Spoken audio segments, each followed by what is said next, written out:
건물이 나온 게 아니라 땅만 나오게 됐어요. 근데 그 땅 중에서도 지분만 최소 원금의 2배. 한 1억 8천 정도 수익이 난다. 그렇죠. 연 12%의 이미 나쁘지 않네요. 수익을 가지고 가는 거고 30% 먹고 들어가는 네. 그런 사건. 오히려 접근할 때 전략을 더 많이 세울 수 있다라고 저는.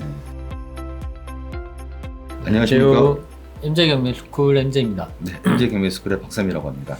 저번 시간에 이제 가장임차인 네. 가장임차인 사례를 하나 풀어주셨는데 이번 시간에는 또 어떤 사례를 한번 풀어주시려고?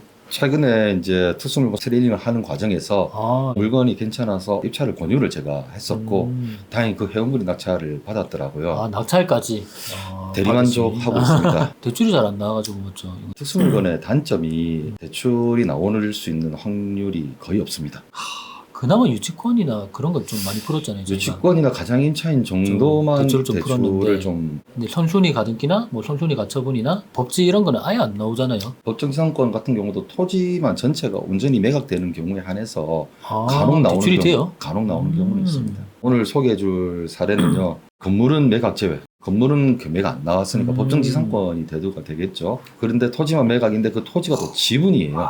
2번 꼬였네. 근데 이런 형태로 꼬이게 되면은 사람들은 물건을 잘 안 보려고 합니다. 실제로 특수물건을 조금 공부해서 좀 들여다보면은 법정지상권에 따른 수익 포인트를 발견해낼 수 있고 지분에 따른 수익 포인트도 따로 있거든요. 아, 두 가지가 섞였네요. 법정지상권과 그렇죠. 지분. 그렇게 할 수 있기 때문에 오히려 접근할 때 전략을 더 많이 세울 수 있다라고 저는 얘기를 해드릴 수 있을 것 같아요. 일단 사례를 좀 들여다보면은 물건은 건물이 나온 게 아니라 땅만 나오게 됐어요. 근데 그 땅 중에서도 지분만 아, 나오게 땅 지분. 되었는데 첫 번째로 법정지상권이 딱 대두가 되면요. 최초 감정 가격, 그러니까 경매에 나와 있는 감정 가격을 볼 게 아니라 최초 감정 가격이 1억 7,300이라는 걸 알 수 있어요.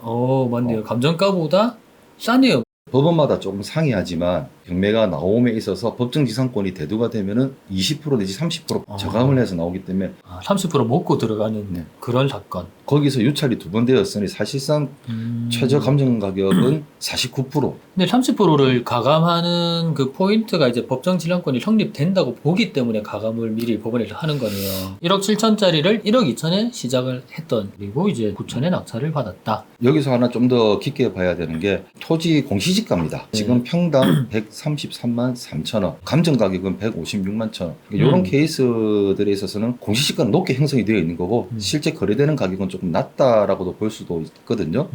하지만 나중에 법정지상권이 성립이 되든 안 되든 자연스럽게 수반되는 게 지료 또는 부당이득금. 땅을 내가 사서 지료 또는 부당이득금을 받아낸다고 했을 때 과연 월 얼마가 될 것이냐가 어찌 보면 대두가 될 수 있겠죠. 9천에 받았다. 네, 받게 수익 되는데 포인트가 일단 지료가 무조건 수반이 될 것이다 얘기잖아요. 그러니까 법정지상권 성립이 되면 지료라는 개념으로 이제 들어가게 되고 법정지상권 성립이 되지 않으면 부당이득금이라는 그런 용어는 쓰지만서도 사실 우리는 지료라고 그냥 통상적으로 일컫죠. 경험칙적으로 요 토지가 일반 상업지역 위치하고 그렇네요. 있어서 공시지가 금액의 월 기준 약 한 90 정도로 나오지 않을까라고 추정되는 물건이었습니다. 네. 연 12%의 이미 나쁘지 수익을 않네요. 가지고 가는 거고 법정지상권이 성립이 되면은 계속 받아낼 수 있는 거고요. 일단 이 물건의 내용을 좀 들여다보면은요. 건물등기부와 토지등기부가 둘 다 존재를 하고 있었고요. 토지등기부상에는 21년도 상속이 이제 일어난 사건만 요약본으로 남아있고 네.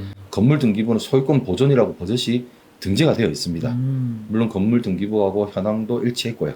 그러면은 첫 번째로 법정지상권에 대해서 판단을 해봐야 되는데 토지 같은 경우는 81년도 박 씨라는 사람의 소유자로 되어 있었을 당시에 건물이 2002년도에 보존 등기로 올라왔다. 2002년. 토지는 81년도 3월 26일자에 매매로 A라는 사람이 들고 있었을 당시에 2002년 12월 27일 날 B라는 사람이 소유권 보존 신축을 하게 되었죠.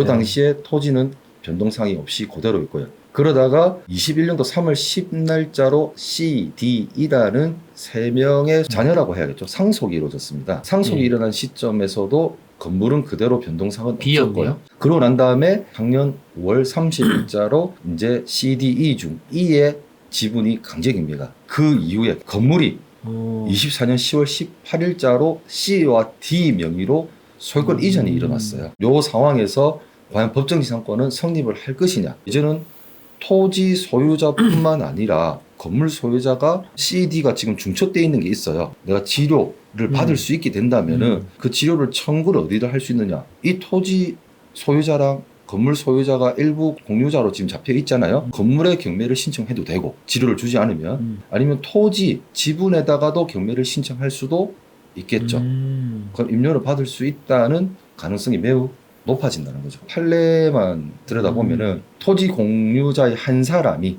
다른 공유자의 지분 과반수 동의를 얻으라고 되어 있는데 토지 공유자의 1인으로 하여금 지상권 설정의 처분행위를 허용하는 셈이 되어 부당하다. 그러니까 CDE라는 소유자 위에 CD라는 사람이 올라왔으니까 일부 중첩되는 사람이 있는 거잖아요. 그렇다고 해서 법정 지상권을 성립시켜 주게 된다면은 E라는 다른 공유자 입장에서는 지상권 설정의 처분행위를 허용하는 셈이 되어서 안 된다라는 얘기예요. 그럼 결론적으로 법정 지상권 성립이 되지 않는다는 얘기가 되고요. 이제 부당이득을 청구할 수 있겠죠. 수익 전략을 갖고 오는 전략이 아니라 내 걸 파는 전략이 아니라 토지를 먼저 다 사오고 건물까지도 경매를 날려서 가지고 오는 로드맵을 가지고 있지만 토지는 다른 공유자 지분에 있는 토지를 이제 경매를 날리게 되면 공유자 우선 매수로 가지고 올 수 있으니까. 그렇죠. 다 받아가지고 판다라고 하면 얼마 정도를 잡고 계신 거예요? 최소 원금의 2배. 한 1억 8천 정도 수익이 난다. 그렇죠. 저희가 이제 곧 개강하게 될 부산 투수물건 투자반이 될 것인데요. 오프라인 수업으로 저희가 잡고 있고 직접적으로 소통을 하기 위한 요령이기도 합니다. 12회차에서 총 6개월 과정이 12회차, 되는 6개월 과정. 그 기간 내에 수익도 만들어내서 경험을 쌓고 지금은 부산반을 개강했는데 서울 과정도 개강을 곧 할 거거든요. 서울 부산 오프라인 강의를 희망하시는 분들은 신청을 하셔가지고 특수물건을 투자할 수 있는 투자자가 되시면 좋을 것 같아요. 전에 이렇게 반을 운영해 봤을 때 부산에서 총 8번을 했었는데 다들 수익도 만들어내시고 만족도가 높았던 수업으로 저도 기억하고 있습니다.